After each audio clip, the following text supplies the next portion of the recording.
Good evening, everyone, and welcome to another episode of TEDXcellence, our continuing mission to explore strange new arguments, to seek out new lines of logic, to boldly go where no brain has gone before.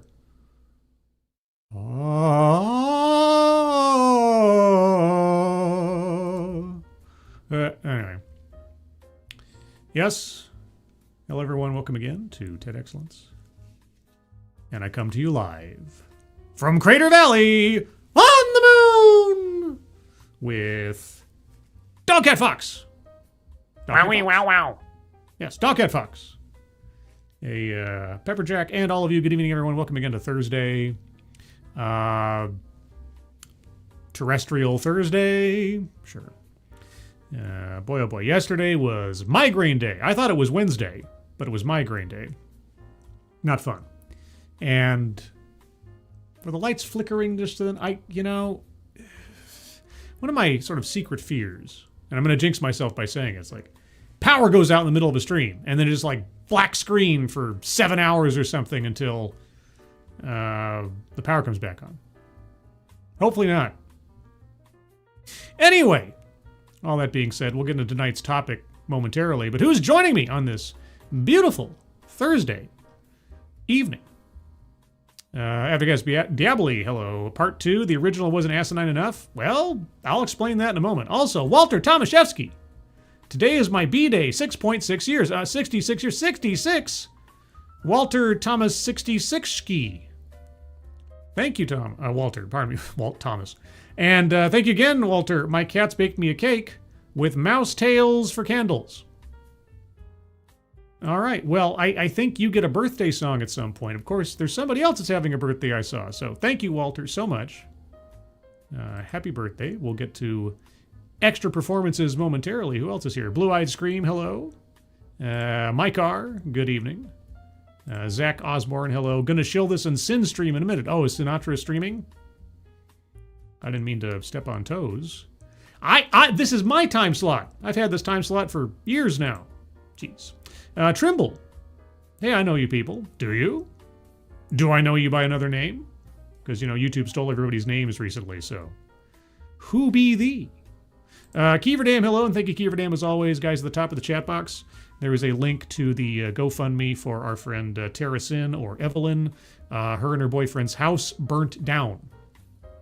And they need some help in trying to get back on their feet, especially at this time of year and everything else.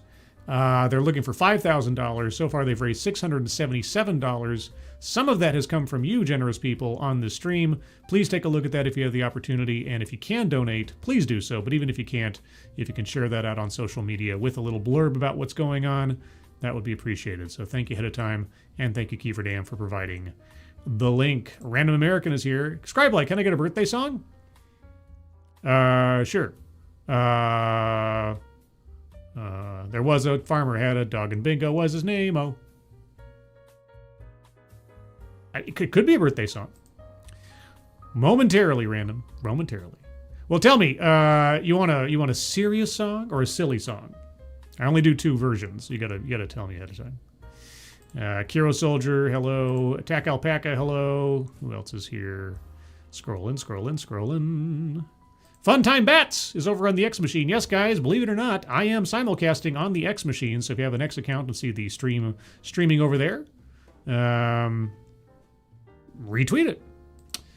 Scribe, I want your facial hair.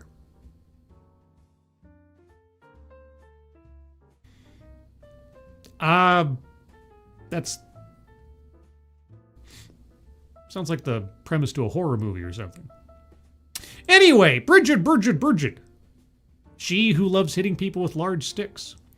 As a published author in the space industry, do I get an opinion on this BS? Of course. Feel free. Did you watch last week's episode? Boy, oh boy. Tell you what. Aussan, good evening. Fostonia, hello.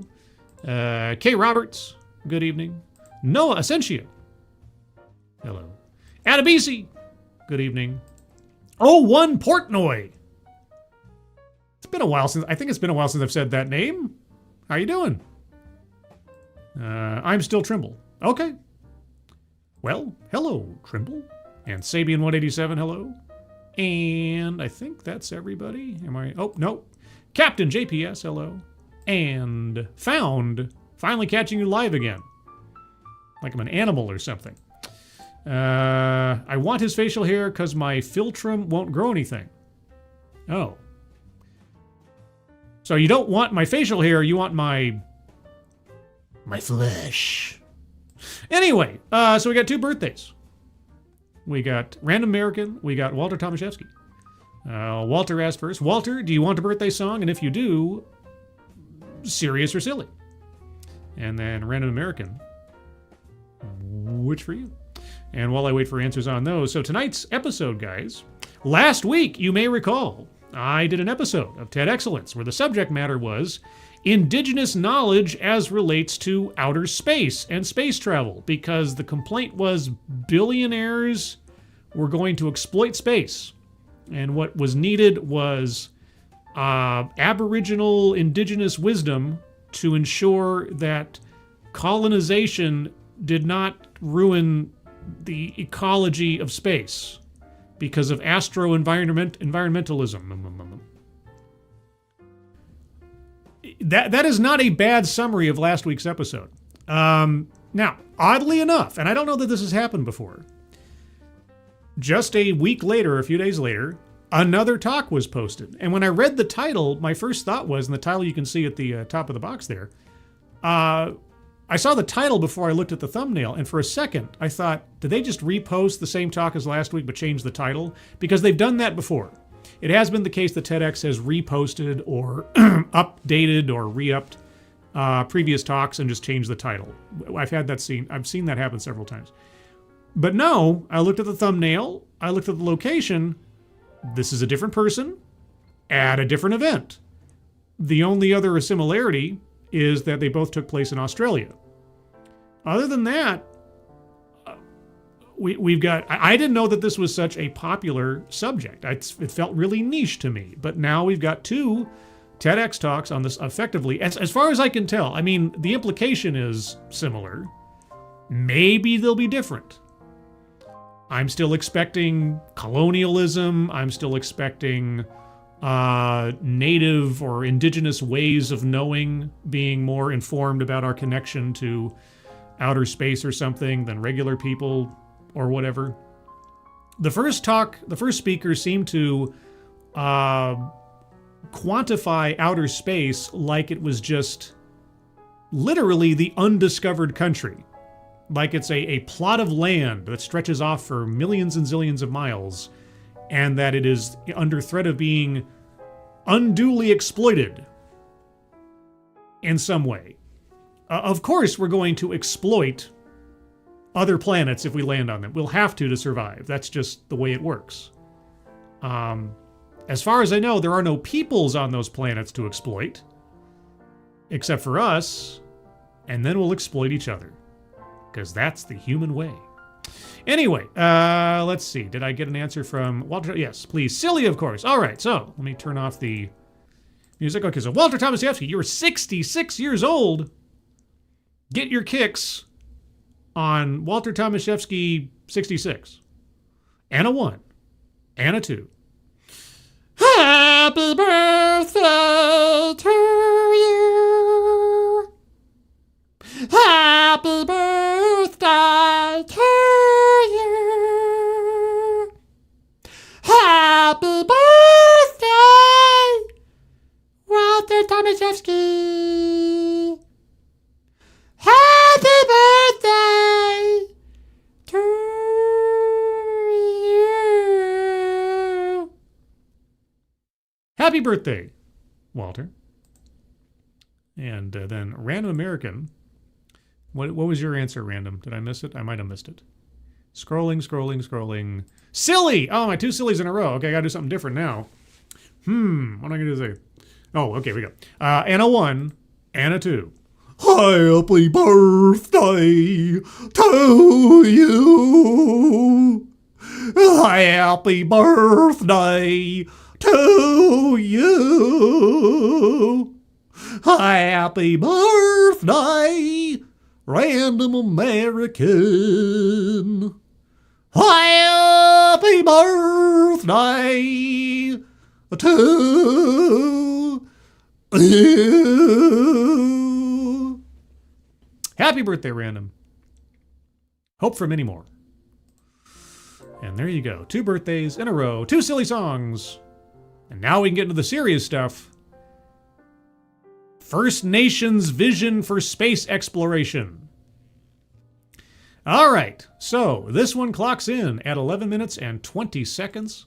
The bingo card tonight is bingo card B. B as in Buck Rogers, as was the winner of the poll on the best space adventurer or whatever on the poll on X. And you can find the poll on X weekly if I remember to put it up. All right, I got to get all my streamer stuff going here. Let's see, got the chat. I took the Scribe Live thing that was at the corner there because it was covering up the chat, and I just put my little logo up here as an extra little. That's who I am, because I think it's pretty well understood that this is live, so I don't need to say it's live. So I made a couple little housekeeping changes. But anyway, get your bingo cards ready. Bingo card B's links are in the description. We'll start off with a sound test. You guys tell me if you can hear it, and then we will proceed. For as long as we have looked up at the night sky. Yes, we have imagined what is up there. You guys hear that okay? Let me know in the chat. Let me move my microphone here a little bit. As long as we've looked up in the night sky. One question has echoed. Where's the beef? Are we alone in the universe? Oh, odds are the answer is no. In a maybe not infinite, but functionally infinite universe with millions of galaxies, the likelihood that we were the only planet to develop life of any kind is very minuscule. But then we don't have really any idea how common life is yet outside of our own planet.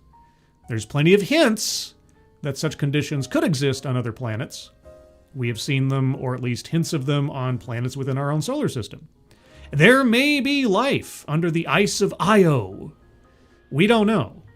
But I think, all things being equal, we are likely not alone in the universe as life. Now, to answer that question, we don't start out in space. Well, we can't start out in space because we're here. We start here with No kidding. the story of how life began on Earth. Sure. I mean, if we knew the exact conditions that fomented life on Earth, then we could make a guess, based on radio telescopes and other things as to whether or not the conditions existed on other planets or other places where maybe life could exist. Yeah. Our planet was born from the laws of physics and mathematics. Yeah.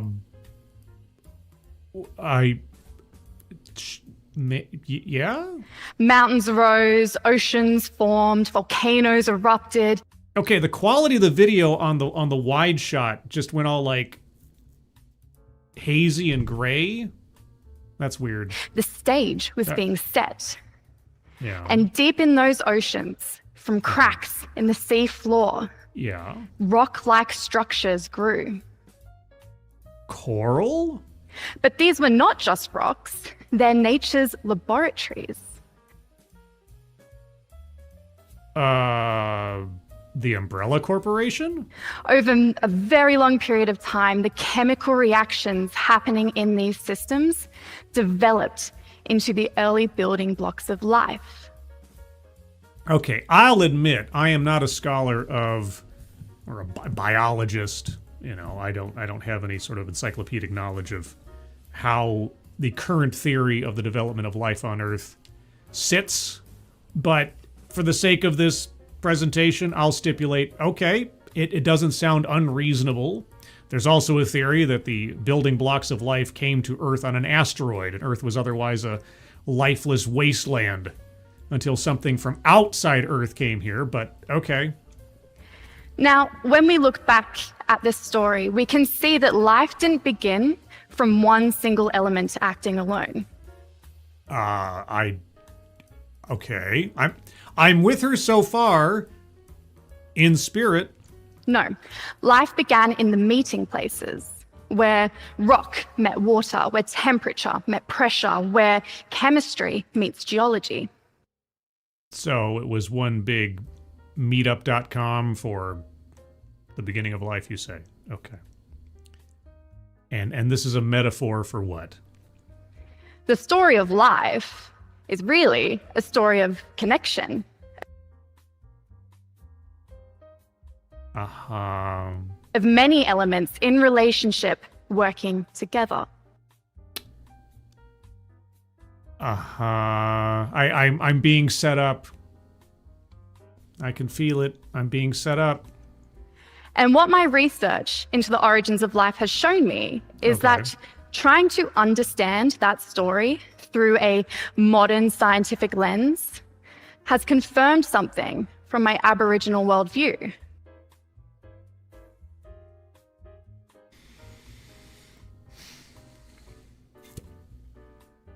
You know, and I think I've told this story. I know I've told this story before. I do have a certain fascination with the, let's say, the collision and or overlapping intersection, if you will, of native beliefs meeting modern science. In college, one of the things I did to earn some extra money was to read textbooks onto, audio tapes, for those of you who remember what those are. For reading impaired and visually impaired students. And you would go into this little place and they'd have a set of books on a shelf that needed to be read in particular chapters. And you just pick out a book, read the chapter that was assigned, and go on. Well, it turned out that I ended up being the only one to read an entire textbook over the course of a semester for whoever they needed the textbook for. And so I read... And I kind of wish I could probably find it again if I tried. But anyway, it was a textbook sort of told in a narrative style, talking about the conflicts between the Hmong culture and modern medicine. And its central device was a story about a family that came over to California as refugees from the Vietnam War. And they had a little daughter. And this little daughter... she experienced seizures. She had a terrible seizure issue. And modern medicine said, okay, we need to give her medicine to stop these seizures. But in the Hmong culture, these seizures weren't a problem. They were their daughter contacting the spirit world. And this made their daughter special, like on a religious level. And so you had this thing where the doctors in California were like, no, these seizures are going to cause her problems and, could be dangerous. Whereas the native beliefs were like, no, she is a chosen one of the spirits. And seeing the overlap and the conflicts and the understandings of one thing versus another and some of the arguments in there, it was a really interesting story. I find that really interesting.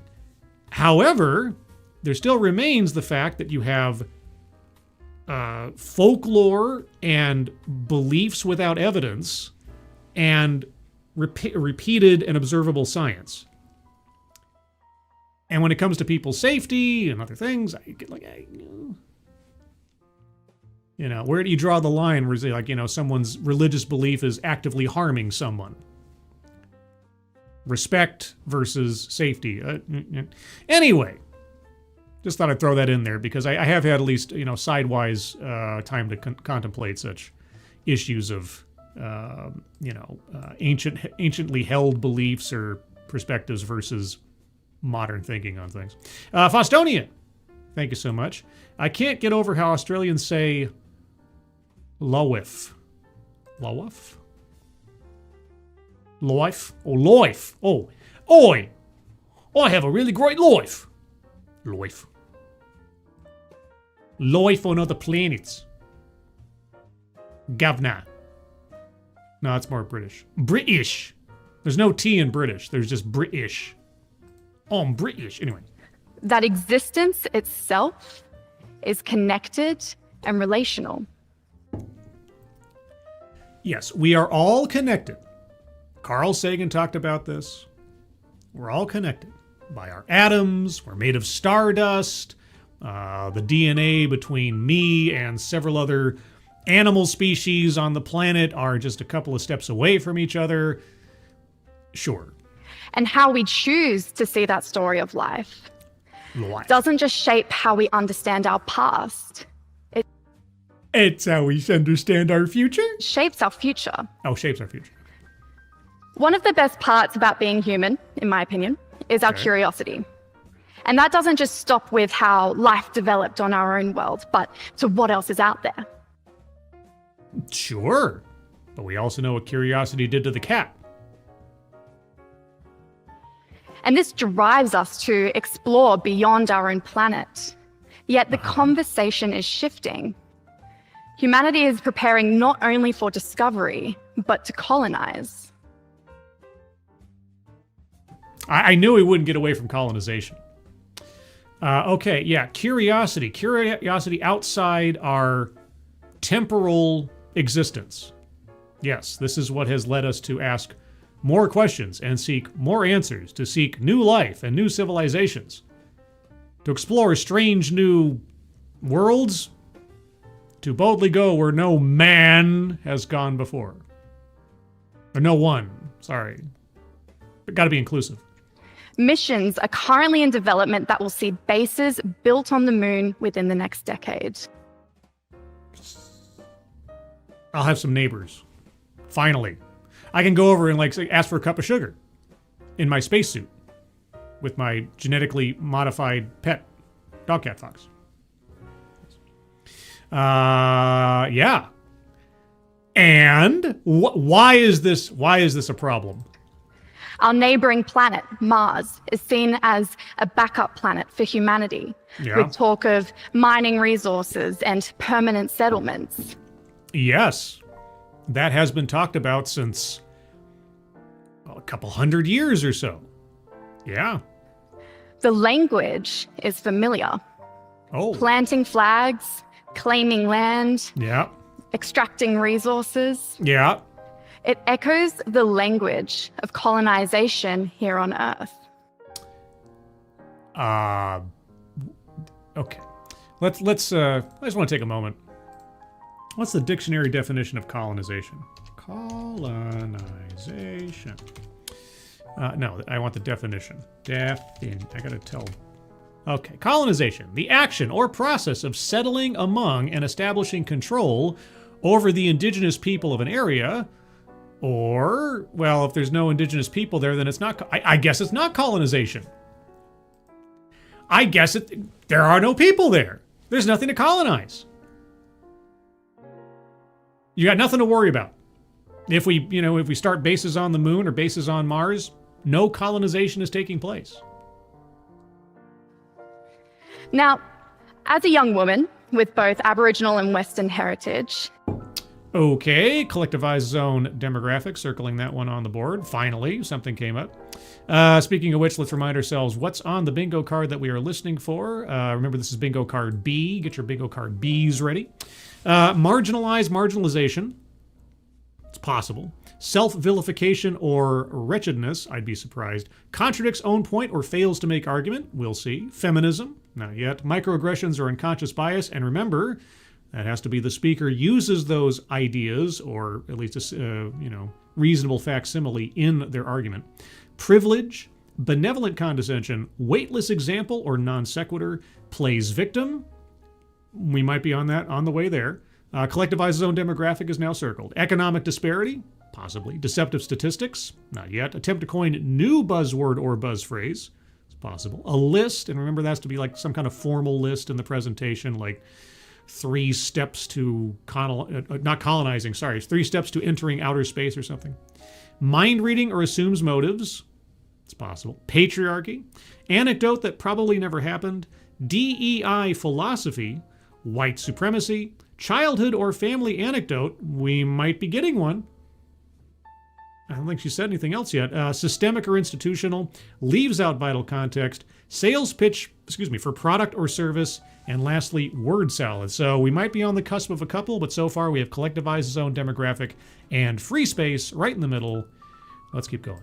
And as an emerging space professional, What does that mean? I don't know what our speaker does. What does an emerging space professional mean? I live between two ways of knowing. What did I say at the top? Ways of knowing. I said indigenous ways of knowing. I said it.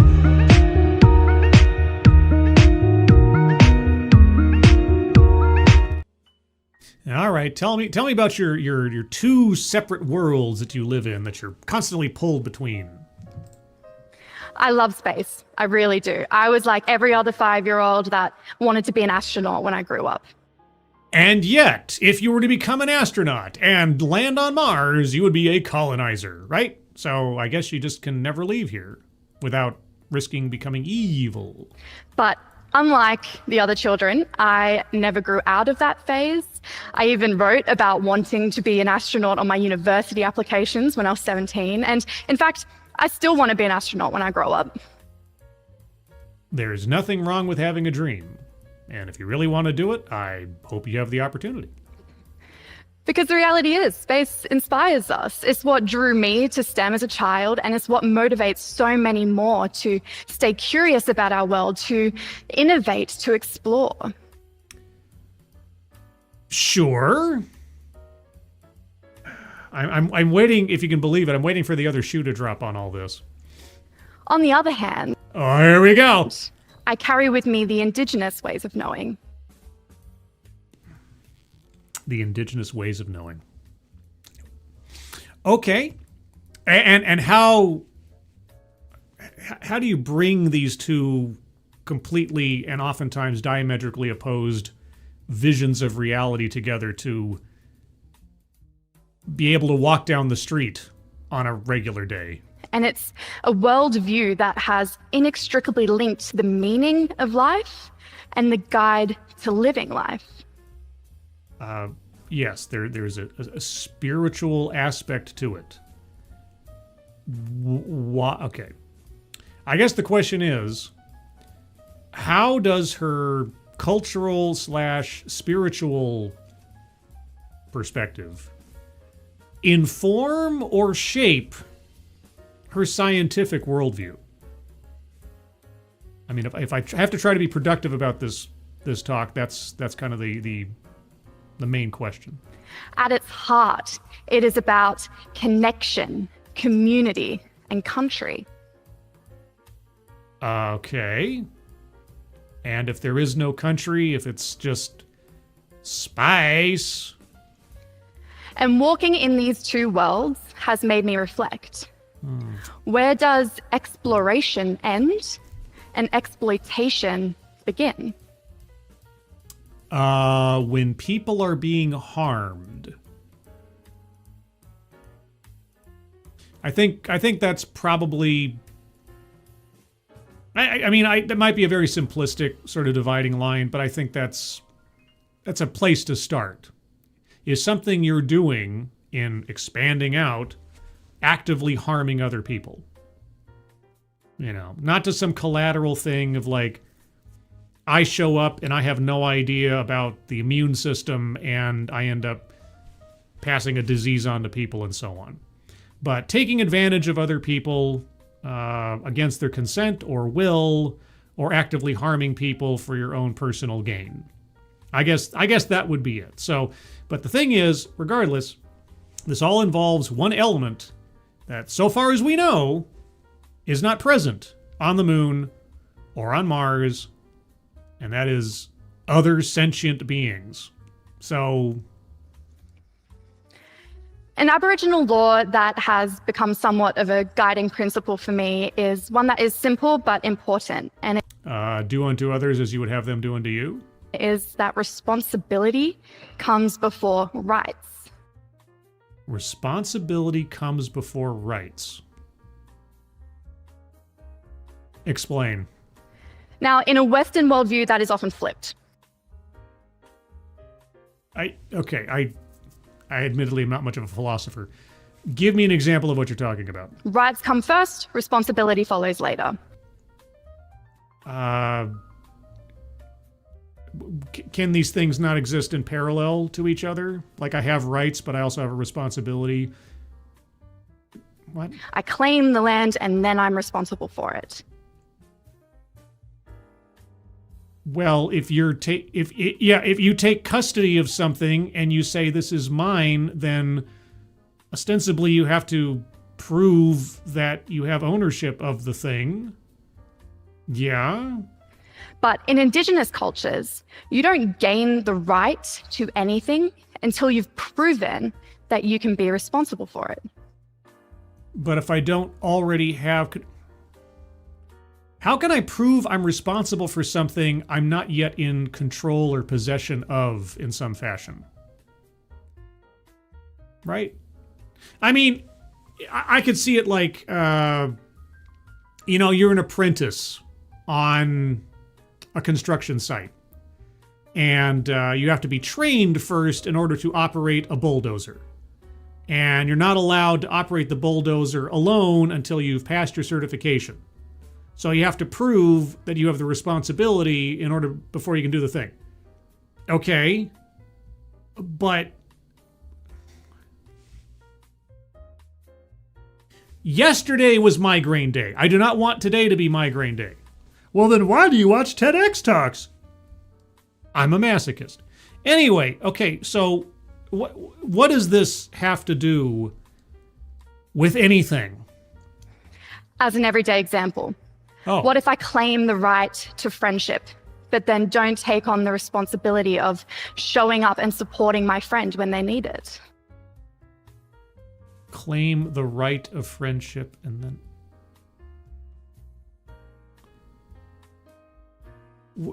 Okay, why would you use an example of such an abstract concept when you are referring primarily to things like land and country and so on?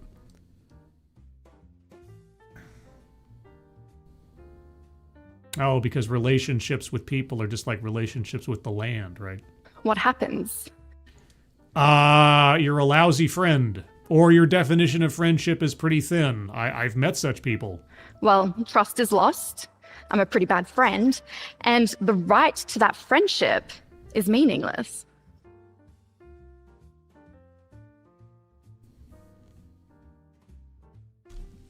I'm getting ready to circle non sequitur on this one. Indigenous cultures have survived for tens of thousands of years in some of the harshest environments on Earth. And? Not by seeking to control the environment, but by living in connection with it. Indigenous tribes have never done anything to control the environment. They don't till the land. They don't alter waterways. They don't carve, rocks in order to build home. Really? Are you sure about that? Are you sure about that? Not to steal a meme, but... Responsibility first. So they've never cut down a tree. They've never set a fire strategically. They've never pulled fruit off a tree before it's fallen of its own natural accord. They've never killed an animal. Or taken out predators that threatened their lives.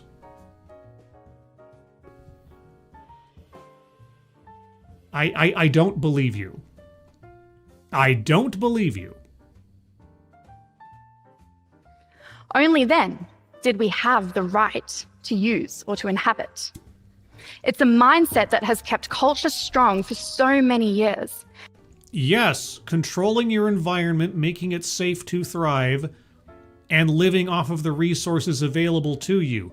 I am sure that no indigenous culture has ever done such a thing, because that would be a European white man way of dealing with the world and survival.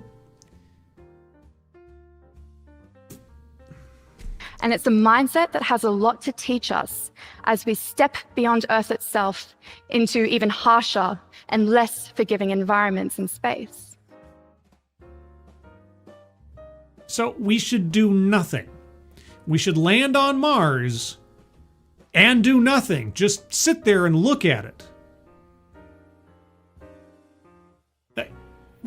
Okay, what? Okay, okay. What would be the indigenous strategy for surviving on Mars? Just take away all the Western science, take away all the Western thinking, take away all the non-native philosophy on it. If indigenous people were just placed on Mars, somehow, in the absence of Western science and technology, just how would they survive with their ways of knowing, absent evil colonization techniques? So here's my problem. Only one? How do I contribute to space exploration and discovery, something I am very passionate about and very much want to do, while maintaining... Okay, the values you hold... I don't know.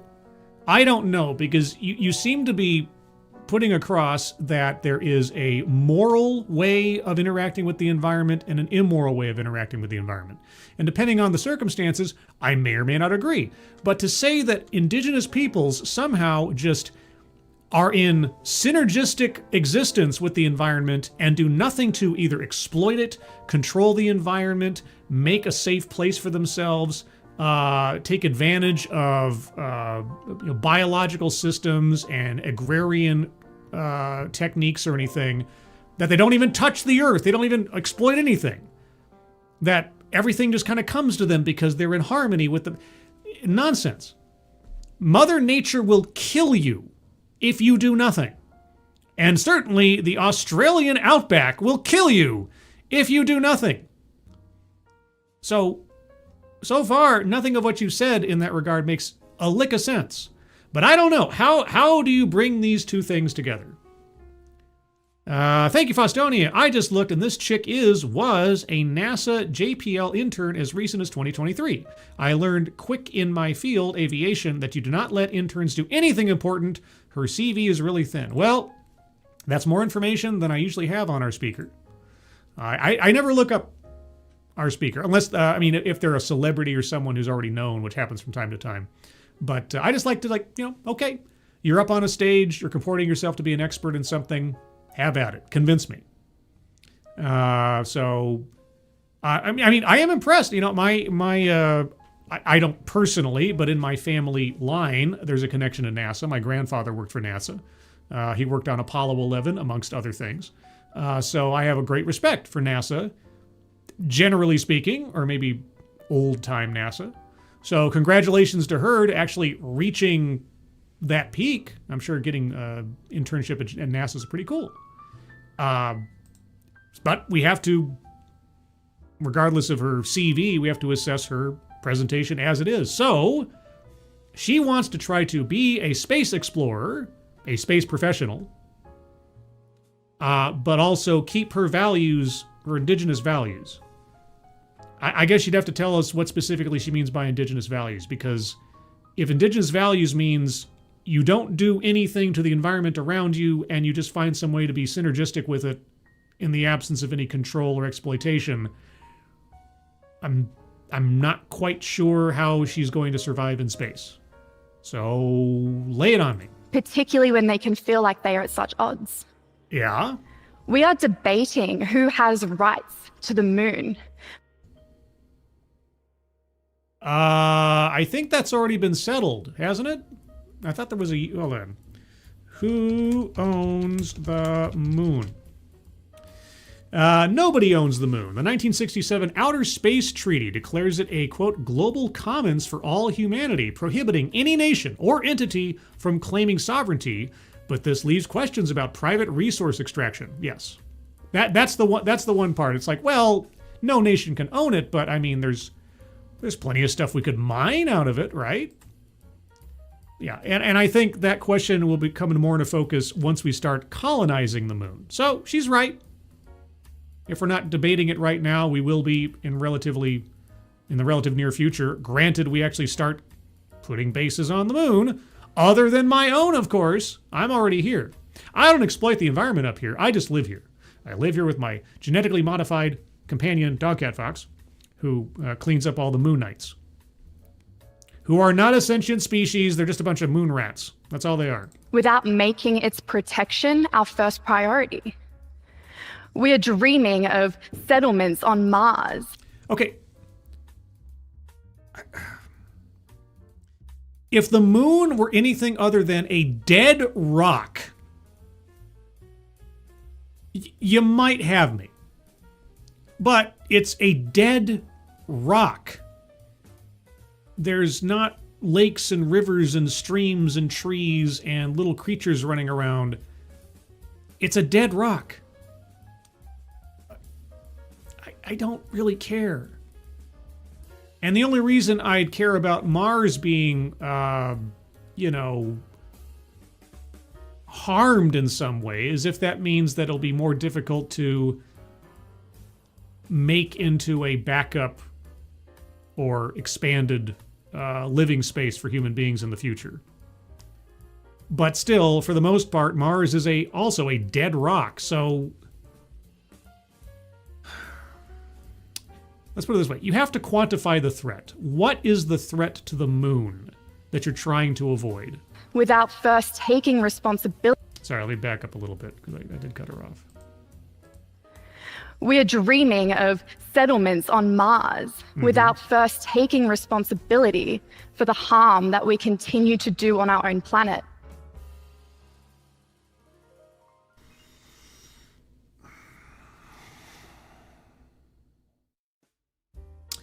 Okay, well, let me ask you this. What would taking responsibility for the harm we're doing on our own planet look like? At what point would you feel comfortable that we, as a species, are ready to colonize Mars? What standard has to be met? Seriously, what does taking responsibility look like to an extent that would make you comfortable going off planet and starting colonizing Mars? Let alone our backup planet.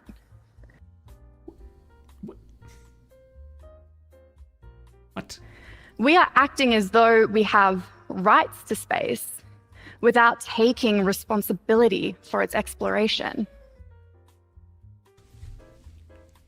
You keep using this comparison of words and concepts, and yet none of it makes a lick of sense. What? What is that? What the fuck is that? You need to describe the problem. You need to quantify the issue. And you need to set a reasonable expectation for what the solution would be. So when would humanity be ready, in your mind, to start going out into space? And here's my question. Let's say humanity, or if that is what needs to be, let's say humanity writ large did take responsibility as you want and went out and started completely strip mining the moon. What then? How? Okay. As a space professional, how would you propose humankind plant habitats on the moon or on Mars in the absence of making use of the resources available on planet to exist? Like I said, I believe I said in the last episode, when it comes to the moon, I could kind of see, well, it's relatively, and I big quotation marks, it's relatively easier to ship supplies and goods and equipment to the moon. So maybe you wouldn't have to rely or try to rely so much on moon resources to survive as a colony on the moon than you would on Mars, which is not really easy to get things there. So, okay, I've heard your complaint. Doesn't make a lot of sense, but I've heard it. But so what is your proposed solution? Thank you, Frosted Glass. Me, litters on the moon. Alien, single tier. Yes. Old Iron Eyes. Iron Eyes Cody. Iron Eyes Cody, who I believe was Italian and not actually Native American. If you don't know what I'm talking about, it's fine. It's just old people stuff. And what if, in that rush, What if Doctor Doom became the Sorcerer Supreme? Oh, wait, they did that. Never mind. we do something that we can't take back? It wouldn't be the first time, and we just move on with our lives. What if a rover lands on a new world and in that process disrupts an evolutionary process before it even had the chance to begin?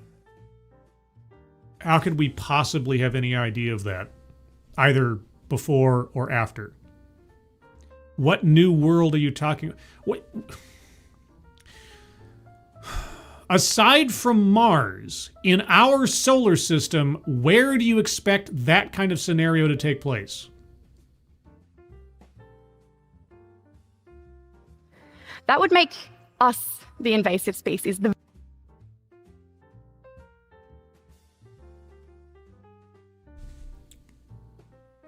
Hey guys, if you do a thing that has a possible outcome you couldn't in any way, shape, or form know about beforehand, or even afterwards because it's already happened, what do you do? Villains in another world story. Hey. And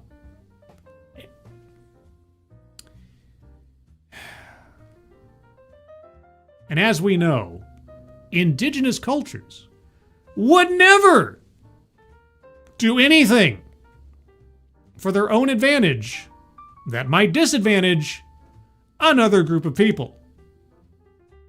As we know, nor have they ever done such a thing ever in the history of the world. Part 2. We know that on Earth it took millions of years for chemistry, geology, physics to weave together the right conditions for our life to emerge. Yeah. Can you imagine the consequences had another life form been so careless with our own during that vulnerable process? No, because I wouldn't exist. And here's the thing. All of those, let's just say, serendipitous events that came together to create life, something else coming along and stepping in a puddle of goo at the wrong moment would just be another one of those events.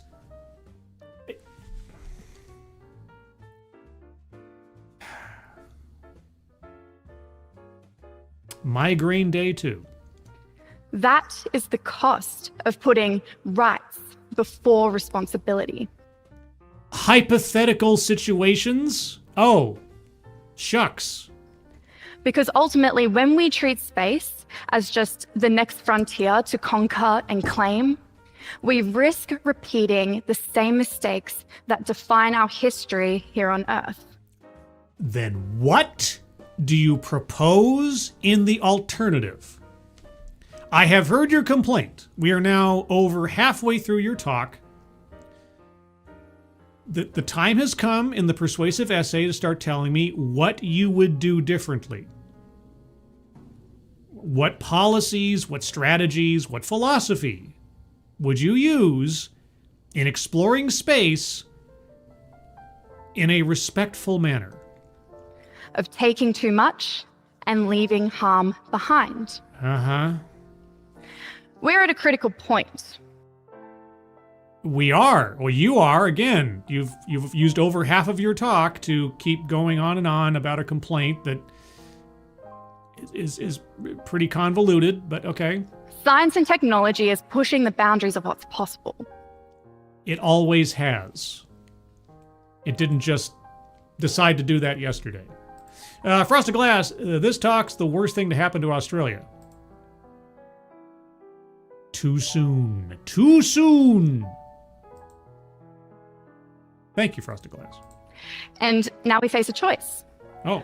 Why not use this opportunity to embed the principles of our oldest living culture on Earth? What principles do you speak of, and how does that affect and cure the issues you have already cited with space exploration?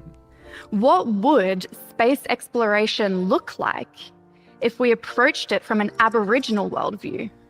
I don't know. That's what I've been waiting 8 minutes for. How would an Aboriginal worldview affect space exploration? Especially since you've told us, oh, Aboriginal cultures, they work with their environment. They don't try to control their environment. Okay, well then, how exactly would you construct and maintain a livable space in a capsule going to Mars? Would you have to control your environment, oxygen, temperature, light, heat, everything else? How would you gain the materials necessary to build the spaceship that is going to take native peoples to Mars? Would you have to dig in the earth in order to construct these things? Would you have to use science and technology and chemicals and all types of other stuff to make the thing, to carry them forth into the Mars atmosphere? Would you have to do that kind of stuff? Or is there a native way of doing it that doesn't involve any of that? Tell me, please. With responsibility first. What does that look like? Now, I want to take this opportunity to introduce a word from the Gundungurra people that captures what I hope will be a key takeaway from this talk. Okay, I'm going to cite this as a new buzzword or buzz phrase. So whatever she's about to say, buzzword or buzz phrase. Circling that one. I'm also going to circle non sequitur, weightless example non sequitur with the whole friendship thing, right to friendship and so on, after talking about land and claims and such. Adabisi, thank you so much. She sniffed too much fuel at JPL. I don't know. I'm still, hope springs eternal. I'm still waiting for her grand vision of a native people's vision for space exploration, as the title promised. Okay, what's the magic word? And that word is Nanangula. Nanangula. I probably mispronounced it. Okay, what does that mean? Nanangula means walking and working together. That sounds like some commie nonsense. I see Nanangula as a way we can build a relationship between Aboriginal and Western worldviews so that we can walk and work together for progress. What does that look like in a practical way when it comes to space travel and exploration? Compare and contrast. A Western vision of space exploration would look like this, whereas a native vision of exploration would look like that. You have to do this. You've got less than 3 minutes. Actually, you have almost just slightly less than 3 minutes left to do this. You've spent 8.5 minutes whinging away about something. Put up now. We know that when we have a strong relationship, we feel a stronger sense of responsibility. And when we have a strong sense of responsibility, we are more motivated to innovate and explore ethically and sustainably. What do you mean? Concrete example. So, what if before claiming the right to the moon's resources, we took responsibility for ensuring the preservation of its environment?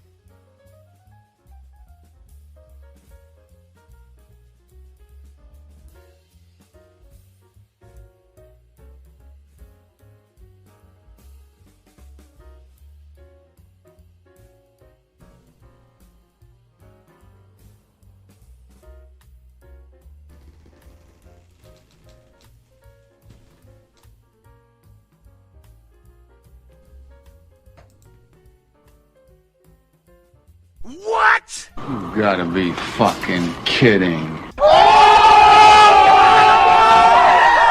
Right? What?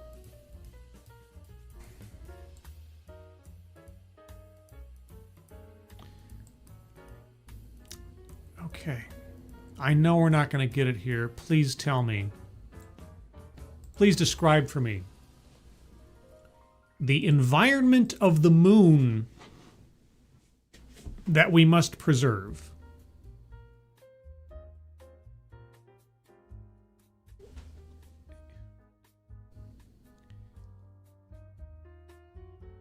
The moon's environment. Let's just back up a little bit and hear that again, shall we? Just for the second.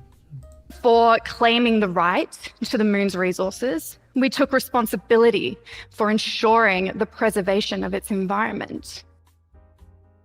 It's pretty easy. There is no atmosphere. There is no air.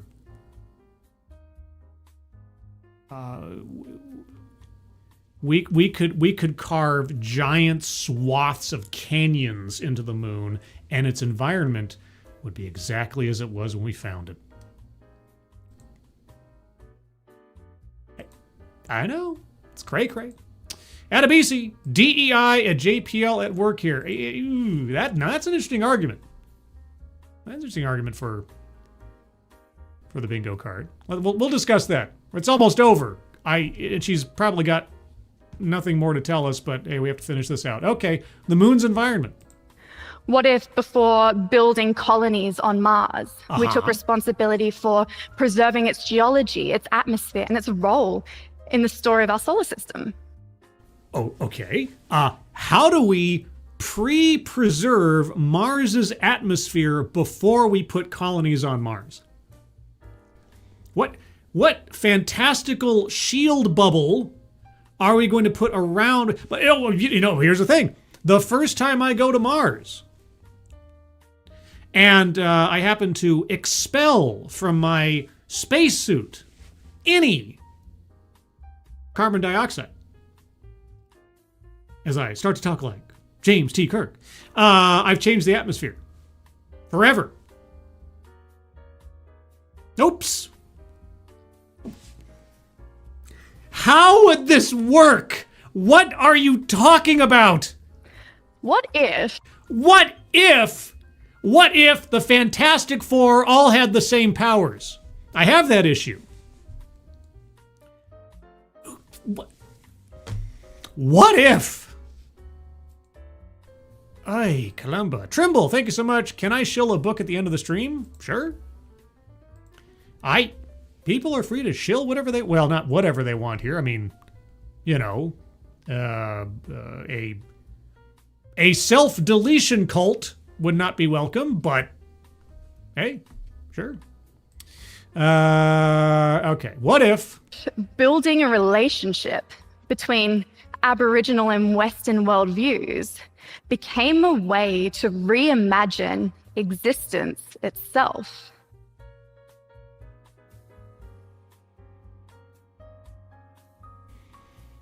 What if you had an active example of what you're talking about? Another question that will have no answer provided. As connected, as sustainable, as relational. Only then would the right to use, to inhabit, to explore actually mean anything at all. I neither understand you nor do I believe you. Now, I'm not saying that any of this is easy.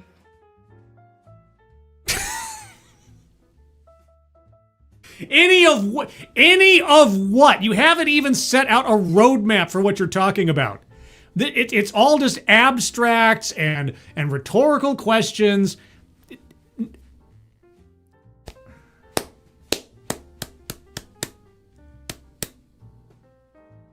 Two different talks, two different speakers, two different events, similar subject matter, same result.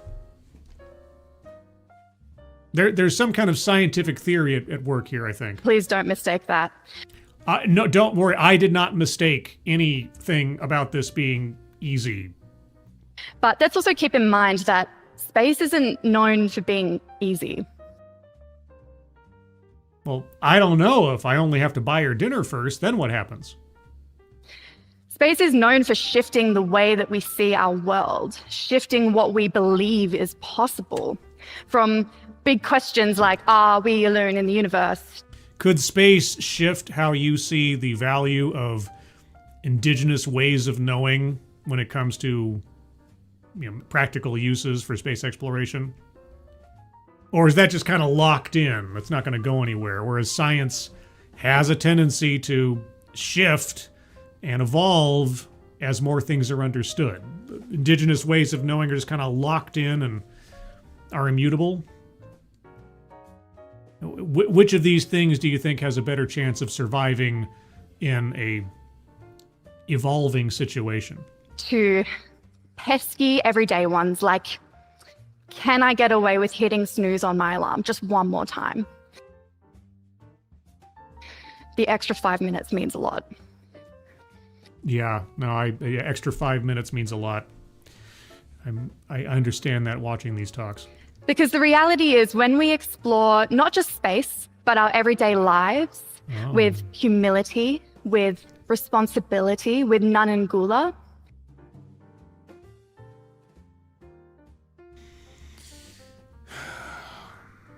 You came to this talk with an empty bag. Okay. Just admit it. You got nothing. That is when we can prevent exploration from becoming exploitation.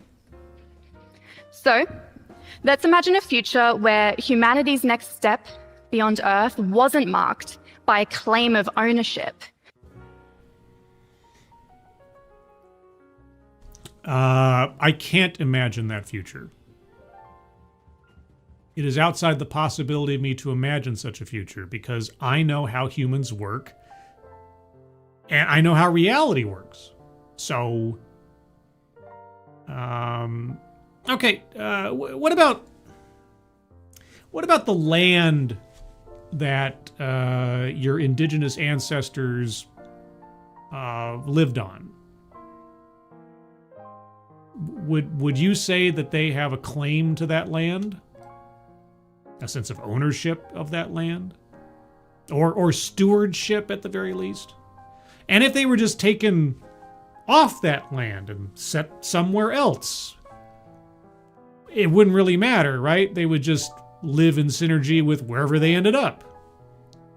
They could acclimate to a completely different environment because...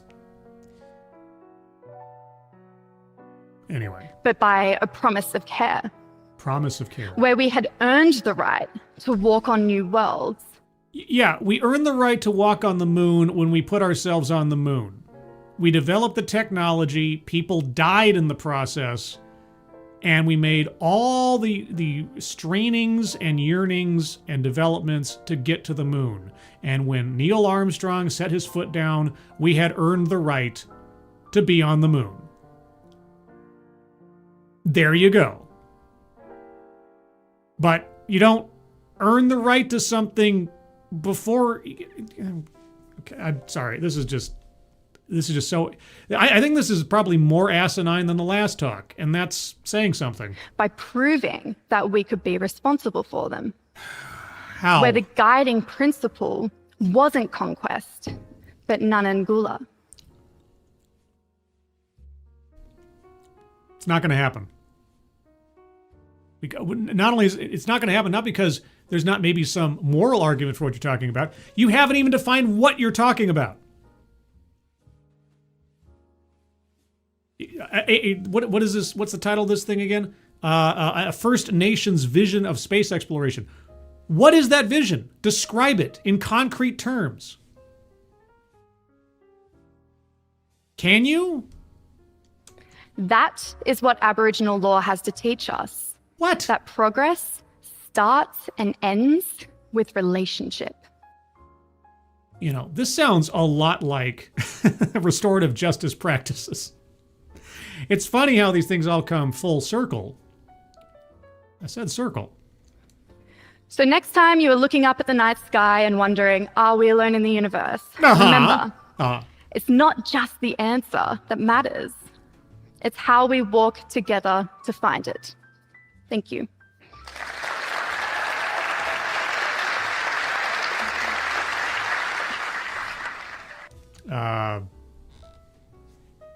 Garbage. Garbage. More garbage. 2 talks in a row on effectively the same subject, and we reach the same conclusion. I still don't know what they're talking about.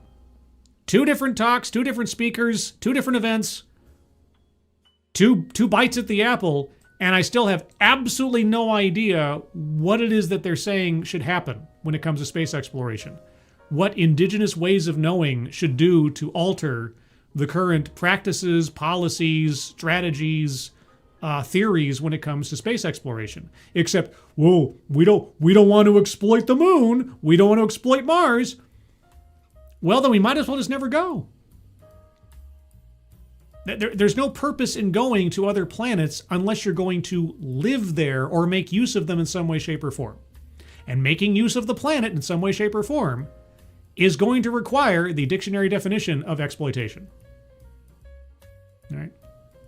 Now, as far as colonization is concerned, well, unless we're landing on a planet with sentient life.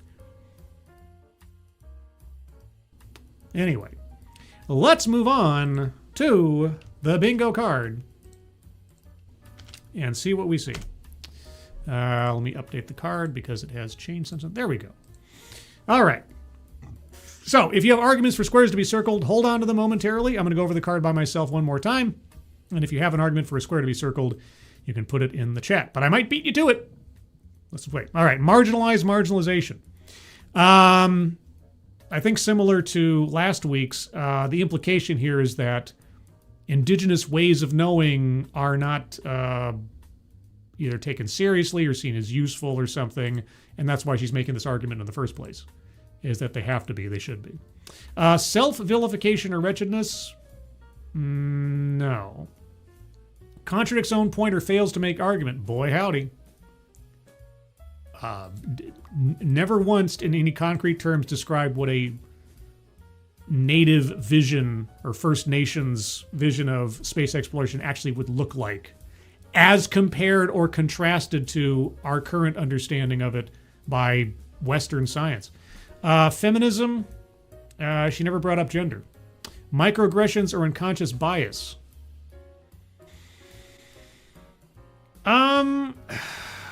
That's a tough one.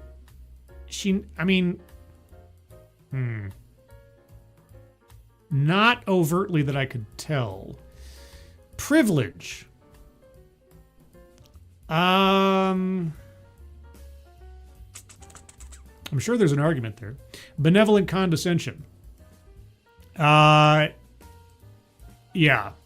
The notion that somehow native peoples have never done anything wrong or exploited anything or colonized anything. And I felt talked down to. Plays victim.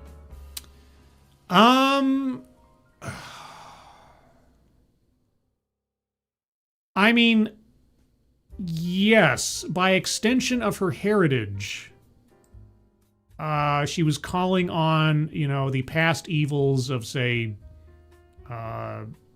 colonization and such as a, standing in warning about the dangers of continuing those practices because of history and so on. So, yeah. Economic disparity. She never really did bring up economy, that I recall. Deceptive statistics. I don't think she ever gave us a statistic. A list. I wish she'd given us some steps towards turning space exploration into First Nations exploration, but she might have listed off some things. I don't know, you tell me. Mind reading assumes motives. Mind reading assumes motives.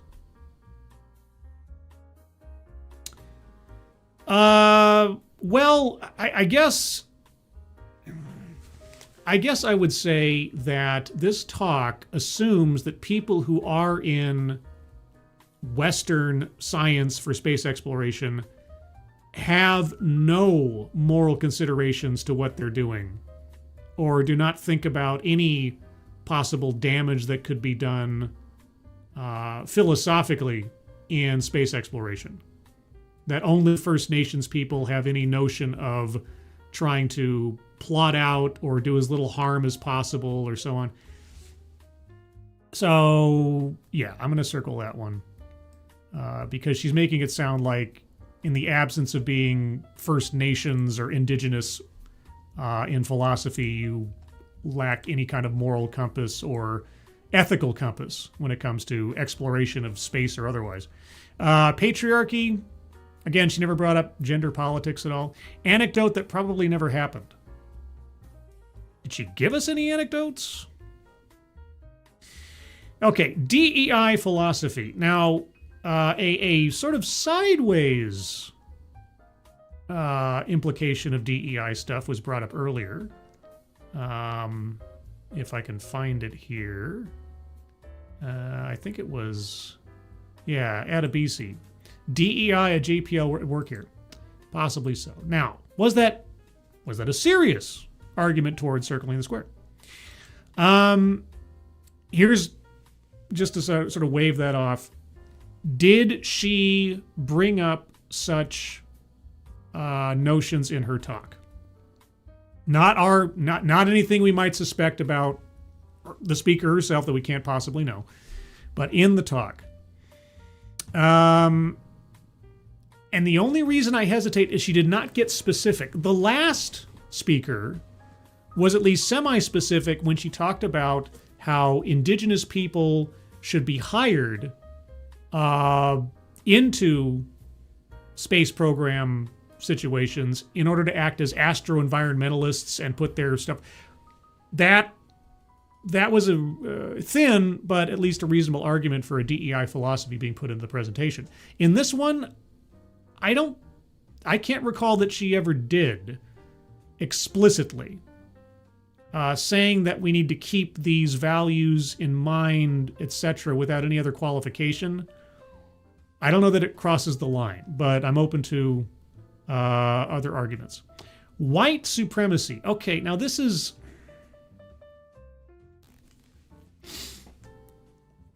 this is the difficult one, because when she talks about colonization and she makes, abstract or otherwise references to, conquest and so on, obviously she's intimating about, Western expansion and white colonialism and so on.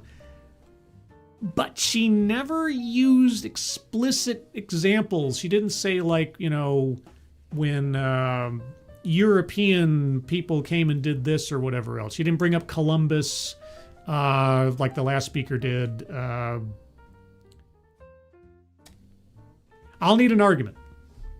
Childhood or family anecdote. Yes, ever since she was 5 years old. I don't know why I didn't circle it earlier. Yeah, since she was 5 years old, she wanted to be an astronaut, so on and so forth. Okay, that one should have been circled a while back. Systemic or institutional?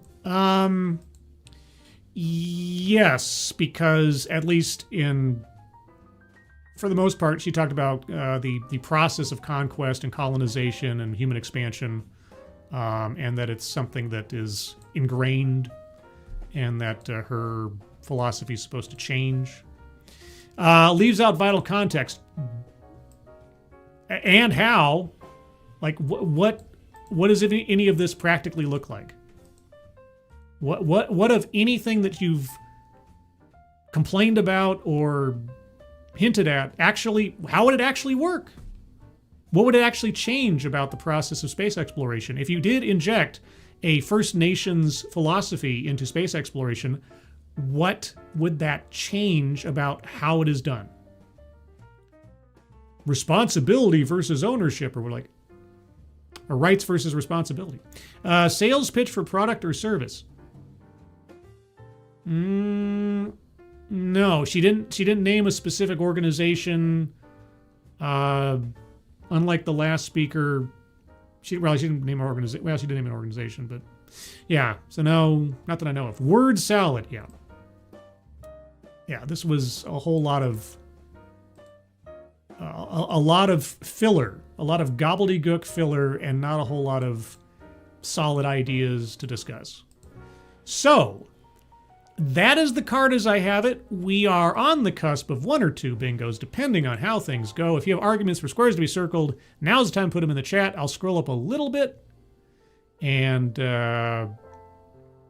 let's see. K. Roberts. She did project colonization overall as bad. Yeah, well, I mean, colonization is the great evil, right? In both this talk, the last talk, and others that I've seen, colonization just as a concept is in and of itself an evil thing. How do you decolonize the workspace, right? How do you decolonize this? Colonization, whether it's used in a correct context or not, is a great evil. Adabisi, I brought it up as a joke, but I think I can make an argument, a convincing argument for the DEI. Okay, have at it. I look forward to it. Advocatus, DEI, I mean, she wants to include and diversify space exploration with indigenous people, kind of boilerplate DEU, DEI.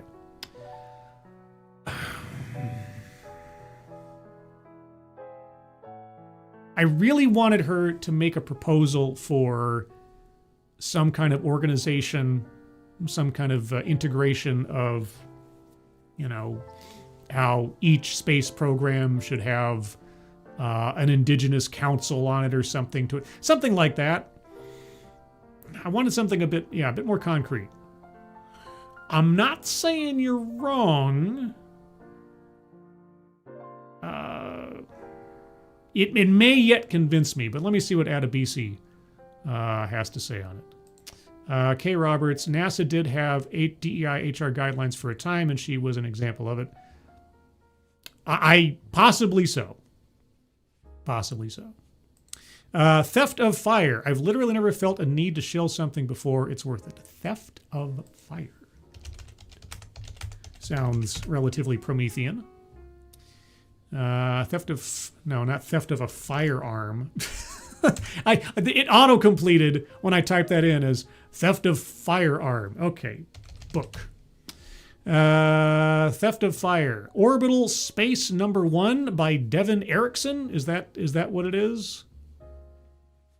Do I have that correct? Let me know, Trimble. Let's see. Frosted Glass. Privilege. She says we don't have a right to the moon or other planets, which would make going there a privilege. Oh. Yeah, she did talk a lot about earning rather than ownership and claiming ownership or claiming a... Yeah. Okay. Fair enough. Yeah. Yeah, a sense of entitlement and so on. Yeah. Okay. I get you. I get you.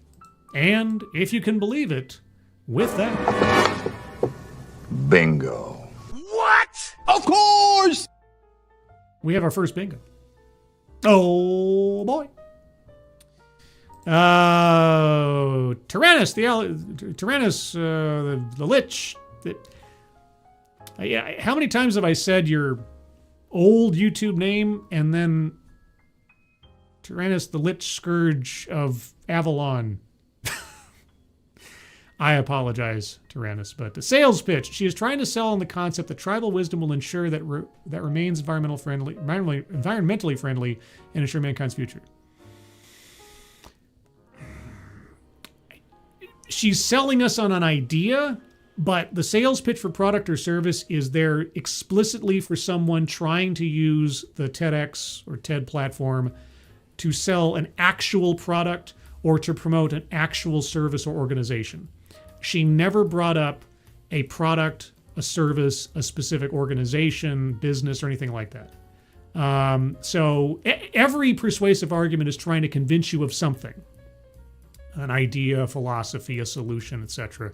That square is for someone taking advantage of the platform to shill their own product or a product that they have an interest in a tangible thing.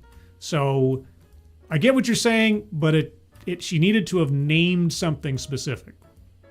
The organization I work with, Indigenous People for Space Exploration, is doing, yeoman's work on doing. Then I could probably see that.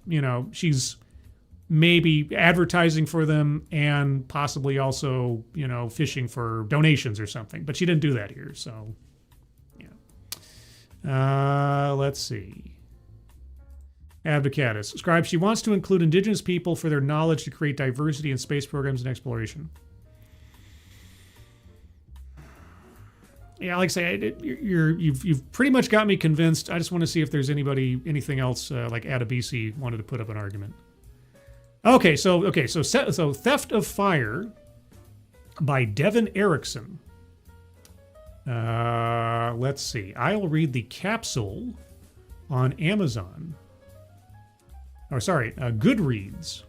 At the frozen edge of the solar system lies a hidden treasure which could spell their fortune or their destruction, but only if they survive each other first. You have characters like Marcus Warnock, Miranda Foxgrove. That's a step away from Miranda Stone. Is Miranda Stone here tonight? Did I miss Miranda Stone saying hello? I might have. I saw when I reviewed last week's episode that Miranda Stone was here. She came in later into the stream, and I didn't see her. And I didn't get to say Miranda Stone. Is Miranda Stone here? Stone, Bueller, Stone, Bueller.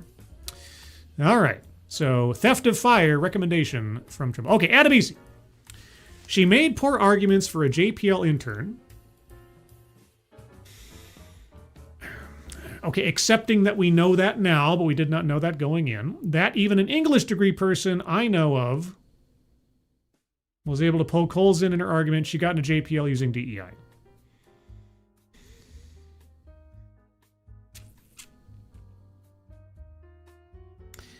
Okay, so just to be clear here, I have no idea what circumstances led her to becoming an intern at NASA. If this is the same person, that's part of receiving. Fine. We can we can be suspicious about that, sure. But so I understand your argument for the square, but I think the argument that is most invested in the talk is without giving any justification or description as to why indigenous philosophies should be put into space exploration or the processes thereof. But just that it should because they're better and because they're older. That is a DEI kind of philosophy.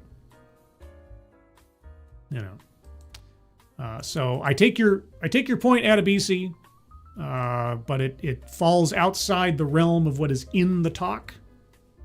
But the talk itself is more or less trying to put up a moral argument for technical skill without any kind of proof and without any explanation other than it would be the right thing to do. And being told over and over again for years that DEI is not just a business imperative, it's the right thing to do. That gets me. So, appreciate, and you're maybe not wrong, but if she had brought up her NASA internship in some way, maybe, but she didn't. So, but square is circled. Does not equal a bingo, does it? Oh yeah, no, it does. I was blind for a moment. But now I see. I had a dog, and his name was... What? I had a dog, and his name was... Bingo! Of course! There we go, our second bingo. All right, guys. Last call. Any other arguments for squares to be circled? Let me know in the chat. DEI assumption of moral authority. There's that too. Bingo. Scroll toward the setting sun. What? Kiever Dam. Double bingo. Yes, we have 2 bingos. Not C3PO. JPL isn't NASA, it's Caltech, funded mostly by NASA, granted. Okay, well, it has its proximity to NASA. A proximity to NASA. Where's my moon base? I'm still waiting. I've been waiting since I was a little kid. We're supposed to be on the moon by now. I saw, diagrams and artwork and pictures drawn back in the, mid-1970s of our moon bases we were supposed to have by the banner year of 1985 or something. Yeah, it didn't happen. The internet's favorite lunatic. Technically, this whole presentation was a long list of nothing of meaning. Yeah, and again, I go into these things sight unseen, and I have some, small spark of hope that maybe I'll learn something. Maybe someone to give an interesting argument, even if not one that convinces me. I hate talks that go nowhere and say nothing. I mean, seriously, if you're going to take the time to try to whine and moan about a problem and then say that you have an answer, you have a way that could make it better, well, then describe it in terms that actually make sense. Give a, concrete and real-world example of your idea in practice. Even if it's still pipe dreamish, the least you could do is say, okay, this is how this process is done now. Being a space professional, I know how, the rover thing. Okay, she brought up that example at one point, or tried to, of landing a rover on a planet and possibly disturbing some biological process you couldn't possibly know was taking place when you did it, and so. Okay, so sending probes to planets, sending some kind of exploration to a planet that is not non-human to begin with, whether it's a satellite or a rover or something, that is just practical. Okay, I don't think anybody can get around the idea that you want to scout ahead before you step foot on something, right? So that would have been the perfect time for her to give an example of what a First Nations or Aboriginal philosophy would have done to change how that works. Now, I don't know what that would be. I have a hard time imagining how you would change the process of that kind of element of exploration to be more ethical or something, unless all of your probes were just satellites outside the ground of the planet in question or something. I mean, if you could have a satellite that was sensitive enough to be able to scan and read things and somehow do, I don't know how you could do soil sample analysis with a probe that never touched down, but okay, whatever. What would she propose?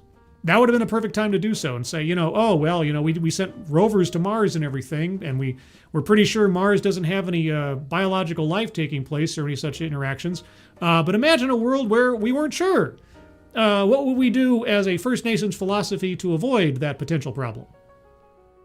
Right? She offers up a problem disturbing the natural evolution of life on a planet, and then she doesn't offer up a solution or what her philosophy would say about that. That is beyond frustrating. And again, even if her proposal was goofy or, not practical, even if it was just a pipe dream, I'd at least appreciate a pipe dream versus a nothing. And that's what we got. So, Faithless, we took pictures of Mars for decades. We were reasonably sure there was no life. Yeah. Except for the face on Mars. Right? Except for the face on Mars. Which is still evidence of life, as we know. Patriarchy. The Aboriginals were incredibly patriarchal. Unless she brings it up herself in the talk. All right, guys. I think I'm going to call it there. We got 2 bingos and 2 WTFs because, man, she deserved those. She earned those. She earned the right before the responsibility. Or vice versa. Let's see. Programming note. There will not be a Saturday stream. This weekend, Sister and I are going to visit our mother for our yearly Thanksmas celebration. Yes, we don't do Thanksgiving and we don't do Christmas. We do Thanksmas in between because we're practical people and we want to avoid all of the hubbub and frustration and clash and clutter of trying to fight the traffic and the crowds and everything else on the holidays themselves. And so we do a little combined thing in the middle, and that kind of frees up a lot of stress on both sides of the equation for it. So yes, we'll be gone Friday into Saturday. I might be back Saturday evening. I may do something on Sunday. Not sure yet. Depends on how much energy I have or what's going on Sunday. But otherwise, so just wait and see. Follow me on the X. I'll let you know on there. Or, of course, you can always join up on the Discord server. Do you know I have a Discord server? Well, I have a Discord server. Let me tell you about the Discord server as I create a new link to join the Discord server, which is in the chat right now. Click on that link. You'll find yourself on the landing channel called Say Hello. And in addition to saying hello, you just have to say the secret word. The secret word will tell me that you are not a bot, actually watch the stream, and have thus earned the right, the privilege, the entitlement to join the Discord server. And today's secret word is ways of knowing. Okay, it's a phrase, not a word. Just say, hello, ways of knowing, and I'll know that you watched the show. Outside of that, another programming note. Next Thursday, it's Christmas Day, sir. It's Christmas Day. And I'll be doing TEDXmas. Yes, my yearly TEDXmas. Excuse me. Sniffy nose. We'll be doing a marathon. I figure I'll do at least 3 TEDx's of some kind or another. I got a couple of shorter TEDx talks that I've been holding in reserve until the proper moment. So look for that on next Thursday. So if you happen to be a Christmas orphan, as it were, have some free time on Christmas Day, I'll be here to keep you company with some silliness and bingos and stuff. I might try to get some co-pilots on, but I bet everybody else is going to be busy. But we'll see. You never know. Stranger things have happened. Like me watching 2 native visions for space exploration 2 weeks in a row. If I ever revisit this subject again, it's going to be a while. And I'm going to be very wary because after hearing 2 different people give me 2 different piles of nothing, I'm not inclined to do it again. But then I have watched more than a few DEI videos and restorative justice videos and immigration policy videos. We'll see. Anyway, everybody, thank you so much for joining me. Moderators, thank you for keeping an eye on things, even though everyone here is so well behaved. You have very, very little to do. Everybody who donated either to myself or to the GoFundMe at the top of the chat box, guys, that direction, I think. Thank you guys so much for your generosity. Very much appreciate it. Again, with that GoFundMe, their house burnt down. Kind of an emergency. If you have the ability to donate, please do so. But even if you can't, please share that out on the social medias. It would be appreciated. Everyone, hope you have a good rest of your Thursday. Hope you have a good Friday ahead of you and weekend as well. I hope you're all safe and well. If you're not well, please get well soon. And I will see you on the next one. Take care. Bye-bye.